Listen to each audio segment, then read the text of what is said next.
अस्सलाम वालेकुम नाज़रीन, आप देख रहे हैं जी के वेब टीवी और मैं हूं आपका मेज़बान कुरैशी। नाज़रीन, आज के बुलेटिन में भी कुछ अहम मौज़ूआत पर बात होगी। दीगर खबरों के लिए लॉगिन करें www.greaterkashmir.com। तो नाज़रीन, आज के खबरनामे का आगाज़ इस खबर से कि वादी कश्मीर में 3 मुख्तलिफ तसादम आराइयों के दौरान जम्मू कश्मीर पुलिस ने जैश और लश्कर तैयबा से वाबस्ता 4 जंगजू किंजा बहक और 1 जंगजू को जिंदा पकड़ने का दावा किया है। पुलिस के मुताबिक जनूबी ज़िला पुलवामा, वस्ती ज़िला गांदरबल और शुमाली ज़िला कुपवाड़ा में तसादम आराइयों के दौरान फोर्सेस ने जैश और लश्कर तैयबा से वाबस्ता 4 जंगजुओं को हलाक किया है, जबकि इस दौरान एक सरगर्म मिलिटेंट को भी जिंदा गिरफ्तार किया गया है। याद रहे कि जम्मू कश्मीर पुलिस के सरबराह दिलबाग सिंह ने गुज़श्ता रोज़ ही जम्मू में कहा था कि वादी कश्मीर में मिलिटेंसी का गिराव नीचे आया है। कल देर शाम में पुलिस पुलवामा को, गंदरबल को, हनवारा को तीनों खबर मिला था, तो तीनों जगह ऑपरेशन लॉन्च किया गया था। इनफैक्ट हम लोग 4 जगह लॉन्च किए थे, जिसमें 3 जगह कामयाबी मिली है। तो पुलवामा इनकाउंटर में 2 टेररिस्ट मारे गए, दोनों जैश मोहम्मद का है, एक पाकिस्तान का खालिद भाई है जिसको जट भी बोलते हैं।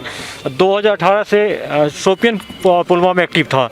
दूसरा याकिब मुश्ताक है, जाहिद वानी टॉप कमांडर मारा गया था, उसके बाद उसको डिस्ट्रिक्ट कमांडर बनाया गया था और करीमाबाद का है। और करीमाबाद ऐसा विलेज है कि जहाँ जैश का घर होता था, एपी सेंटर। आज की डेट में करीमाबाद में कोई मिलिटेंट नहीं बचा है और जैश का जितने टॉप ब्रास के थे साउथ कश्मीर के सारे मारे गए हैं, ये आखिर था। और दूसरा जो गंदरबल इनकाउंटर चलता है, वहाँ पर लश्कर तैयबा का एक टेररिस्ट मारा गया है। एक और हो सकता है कॉर्डन के अंदर भी हो, अभी सर्च चल रही है। हनवारा में भी एक लश्कर तैयबा का टेररिस्ट मारा गया। उसके अलावा पुलवामा में हम लोग एक रऊफ अहमद मीर को अरेस्ट किए थे लाइव इनकाउंटर में, और उसके पास से पिस्टल मिला है और उसका भी इंट्रोगेशन भी चल रहा है। नाज़रीन, हालिया कुछ दिनों से जम्मू कश्मीर में सरपंचों पर हो रहे हमलों में इजाफा देखा जा रहा है। याद रहे कि गुज़श्ता शाम भी जंगजुओं ने बीजेपी के सरपंच को गोली मारकर हलाक कर दिया। आईजीपी कश्मीर विजय कुमार के मुताबिक सरपंचों और पंचों को जान से मार देने की धमकियों का भी सामना है। उन्होंने कहा कि इन्हें श्रीनगर में हिफाजती बंदोबस्त में रखा जा रहा है। हम सब जानते हैं कि पंचे सरपंच जो है ये सॉफ्ट टारगेट होता है। इसमें 90% लोगों के पास कोई पीएसओ नहीं होता है।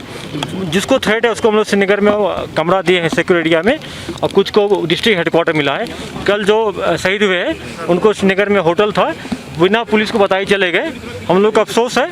आज मैं खुद कुलगांव गया था, वहाँ पर सारे ऑफिसर को बुला के मीटिंग लिए, अपना जो क्या प्रिवेंटिव मेजर लेना चाहिए, डू डोंट करना चाहिए, फिर से उसको कर रहे हैं। हम लोग पूरा प्रयास करेंगे, सरपंच हो, पंचायत हो, चाहे जितने भी डीडीसी मेंबर हो, बीडीसी चेयरमैन हो, जितने पीआरआई हो, पीपी हो, सेफ इन्वायरमेंट में ये लोग अपना काम करें।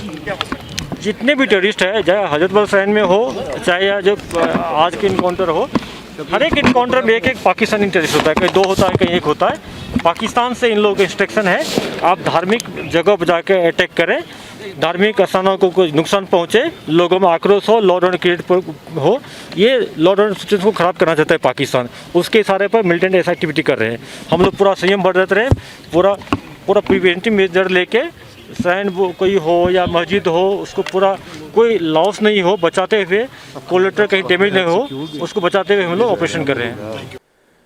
नाज़रीन, गुज़श्ता रोज़ वादी कश्मीर में सिक्योरिटी की मौजूदा सूरत हाल की जायज़ा मीटिंग के बाद शुमाली कमान के commander lieutenant general Upendra Dwivedi ने अपने अहल खाना समेत लाहौर चौक का दौरा किया। उनके हमराह 15वीं कोर के GOC lieutenant general DP Pande, IGP Kashmir Vijay Kumar, SSP Srinagar Rakesh Balwal और दीगर अफसरान भी थे।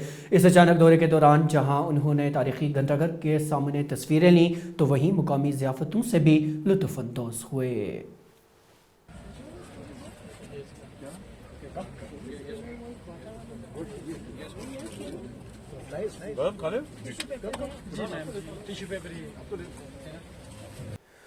हालिया दिनों 5 रियासतों में हुए असम्बली इंतखाबात के नताइज सामने आने के बाद सूरत हाल का जायजा लेने के लिए कांग्रेस जमात अनकरीब ही वर्किंग कमेटी की मीटिंग मुनक्किद करेगी।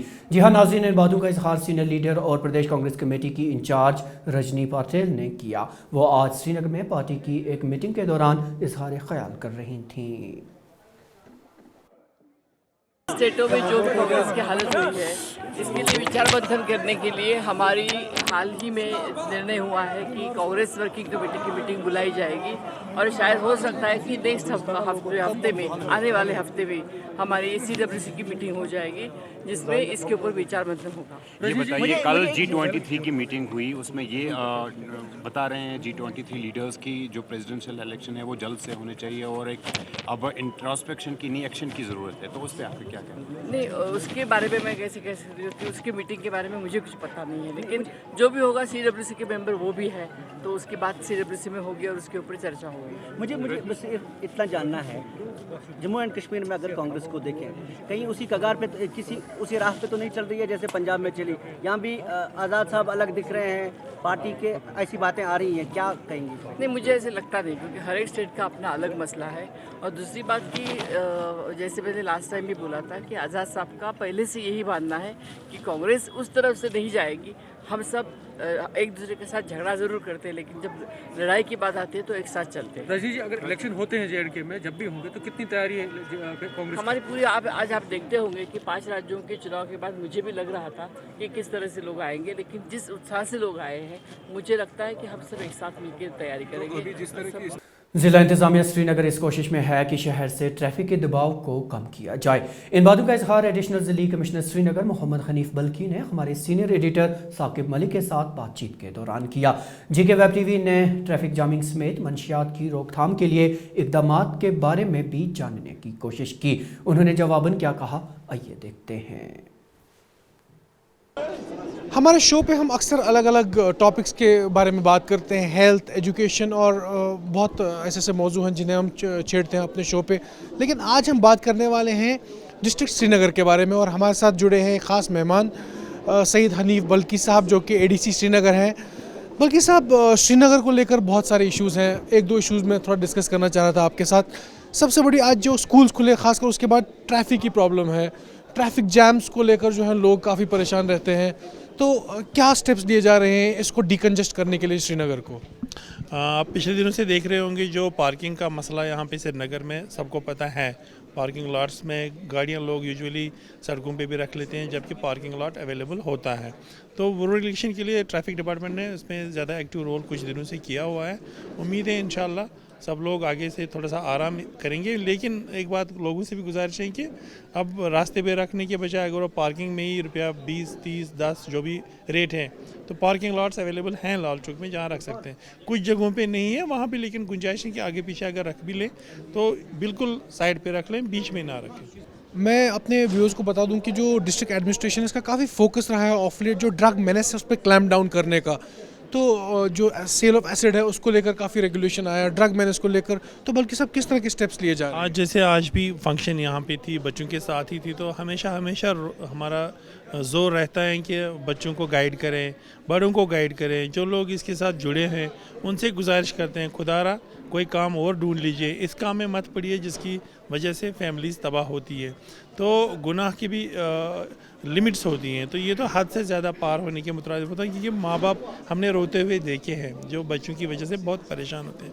इंशाल्लाह हम आपको ये नॉलेज में बताना चाहूँगा, पिछले अरसे से ज़बरदस्त प्रोसेस में पुलिस और सिविल एडमिनिस्ट्रेशन कर रही है इकदाम, तो बहुत पॉजिटिव डायरेक्शन की तरफ जा रहे हैं और लोग भी समझ रहे हैं, बच्चे भी समझ रहे हैं। तो कुछ दिनों से आप देख रहे होंगे कि बहुत फ़र्क आया हुआ है। तो उम्मीद हम यही करेंगे कि किसी का घर बर्बाद ना हो, और जो इसमें पड़े हैं ये कोई बड़ा मसला नहीं है। आपके थ्रू ये मैं मैसेज दूंगा उन बच्चों को जो बदकिस्मती से किसी के बहकावे की वजह से इसमें आ गए।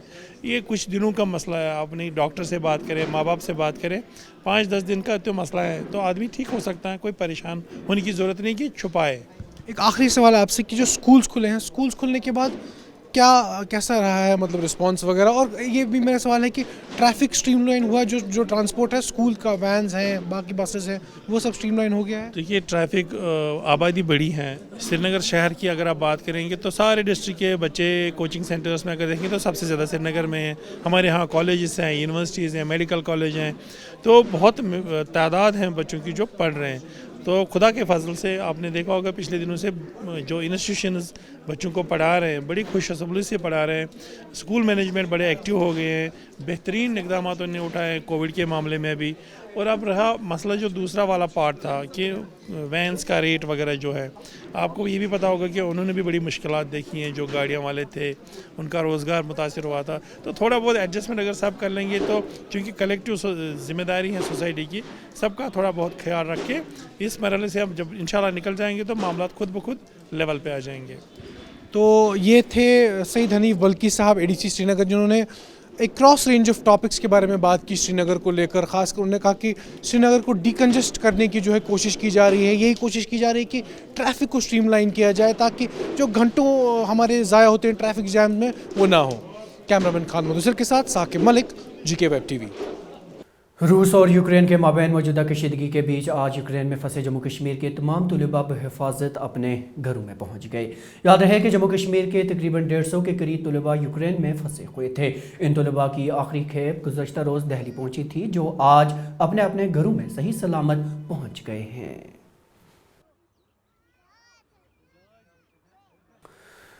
नाज़रीन, ग्रेटर कश्मीर रेड एफएम और मिशन ई के बाहमी इश्तराक से टैलेंट हंट कम स्कॉलरशिप के नताइज सामने आने के बाद आज श्रीनगर में एक तकरीब मुनक्किद हुई।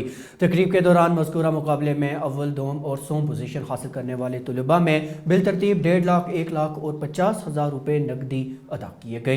इतना ही नहीं, मज़कूरा पहल के तहत मेरिट की बुनियाद पर कई तलबा को 80 लाख रुपये का वजीफ़ा भी दिया गया। हामिद साहब, ये जो आज का इनिशिएटिव था इसके बारे में थोड़ा हमें बताइए। एक्चुअली ये जब हमने परवाज़ के नाम से एक इनिशिएटिव लिया था, टैलेंट हंट कम स्कॉलरशिप, ये हमने एक जॉइंट प्रॉपर्टी थी ग्रेटर कश्मीर रेड एफएम और मिशन की, जिसमें हमने इनको वादा किया था भाई हम स्कॉलरशिप्स तो एक्सटेंड करेंगे। हमने 80 लाख रुपीस डिस्ट्रीब्यूट करे अपने बच्चों में, जो स्कॉलरशिप किसी का 100% स्कॉलरशिप मिला, किसी को 70%, किसी को 60%, किसी को 50%, ऐसे ही मेरिट के बेस पे उनको हमने स्कॉलरशिप 80 लाख रुपीस डिस्ट्रीब्यूट किए। लेकिन हमने 3 टॉपर्स को, जो ये 3 टॉपर्स है जो भी आता उस वक्त, हमने उनको प्रॉमिस किया था कि जो 3 टॉपर्स आएंगे, फर्स्ट पोजीशन वाले को हम 1.5 लाख रुपये देंगे कैश प्राइज, दूसरे को हम लाख देंगे और तीसरे को 50,000 रुपीज़ देंगे, जो 3 लाख इसमें अमाउंट करता है। तो अल्हम्दुलिल्लाह अल्लाह ताला का करम है, फर्स्ट पोजीशन होल्डर हमारी जो बच्ची है, इसका नाम है साबिया अमीन। दूसरा बच्चा ये है जिसने, मतलब इसका मुईद नाम है, इसकी सेकंड पोजीशन इसकी आई है, और ये रुतबा बेटी हमारी है, इसने 3rd पोजीशन लाई है। तो अल्लाह ताला का करम है कि ये बहुत सक्सेसफुल हो और इंशाल्लाह आइंदा भी हम ऐसी एक्टिविटीज़ करते चलेंगे ताकि बच्चों को सराहना मिले और एक कम्पिटिटिव एनवायरनमेंट, एक मैसेज आएगी कि भाई कंपटीशन में आना है और कैसे कंपटीशन में, एक हेल्दी कंपटीशन रहेगा इंशाल्लाह सोसाइटी में हमारे। ज़िली इंतज़ामिया श्रीनगर की हिदायत पर आज एक टीम ने शहर श्रीनगर के मुख्तलिफ पेट्रोल पंपों का दौरा किया, जिस दौरान वहाँ दस्तियाब सहूलियात का जायज़ा लिया गया। महकमा अमूर सारफीन व अवामी तकसीमकारी के डिप्टी डायरेक्टर मोहम्मद रऊफ़ के मुताबिक इस दौरे का मकसद सारफीन को दी जा रही सहूलियात का जायज़ा लेना था। इसीलिए है कि जो आम जनता है, जो आम लोग हैं, जो गाड़ी वाले हैं, जो यहाँ तेल डालते हैं, उनको सही से सुविधा मिलती है, नहीं मिलती है। अगर 100 रुपये का पेट्रोल है या डीजल है, ये बराबर मिल रहा है कि नहीं मिल रहा है, इसमें खराबी तो मत है, मिलावट मत है, या कोई धोखाधड़ी मत है। इसके अलावा जो पेट्रोल पंप पे बाकी फैसिलिटीज़ हैं, बाथरूम की फैसिलिटी, लेडीज़ जेंट्स अलग अलग, और मुफ्त हवा, जो गाड़ियों में हवा भरते हैं लोग, वो सही से मिल रहा है, नहीं मिल रहा है। तो इस हवाले से आज हमारा एक जॉइंट टीम था, जिसमें legal metrology, labour department, deputy employment और फूड एंड सेफ्टी एक्ट, तमाम महकमा जो थे डीसी साहब की हिदायत पे आए थे। और सारे शहर में हमें 50 से 60 पेट्रोल पंप है, और हर किसी को यही हिदायत है कि provide better services for the people. और MSA यानी रमसा स्कीम के तहत काम करने वाले साबिक असातिज़ा ने आज श्रीनगर में एहतजाज के दौरान मुतालबा किया कि उनकी खिदमात को दोबारा बहाल किया जाए। उनका कहना था कि दीगर रियासतों में मज़कूरा स्कीम के तहत काम करने वाले असातिज़ा की खिदमात जारी हैं, जबकि जम्मू कश्मीर में ही इन्हें टर्मिनेट किया गया है। उनका कहना था कि अदालत आलिया ने भी उनके हक़ में अहकामात सादर किए हैं। जी सर, हम रमसा सब्जेक्ट टीचर से हमें 2018 में अपॉइंट किया, और 2000 फिर उसके बाद हमें 1 साल के बाद एक्सटेंशन मिला, तो उसके बाद हमें गवर्नमेंट ने टर्मिनेट किया विदाउट एनी रीज़न। अब हम यही चाहते हैं कि हमें फिर से दोबारा बहाल किया जाए, हमें अपनी पोस्ट, अपनी ड्यूटियों पे फिर से रिज्यूम करने की इजाज़त दी जाए। तो अब तक की खबरों में नाज़रीन इतना ही, लेकिन इजाज़त लेने से पहले आपको बता दें कि जीके वेब टीवी का ये खबरनामा ग्रेटर कश्मीर की ऑफिशियल वेबसाइट पर दस्तयाब है और आप इसे यूट्यूब, फेसबुक, इंस्टाग्राम और ट्विटर हैंडल पर भी देख सकते हैं। ज़ुबैर कुरैशी और जीके वेब टीवी की पूरी टीम को दीजिए इजाज़त। खुदा हाफिज़।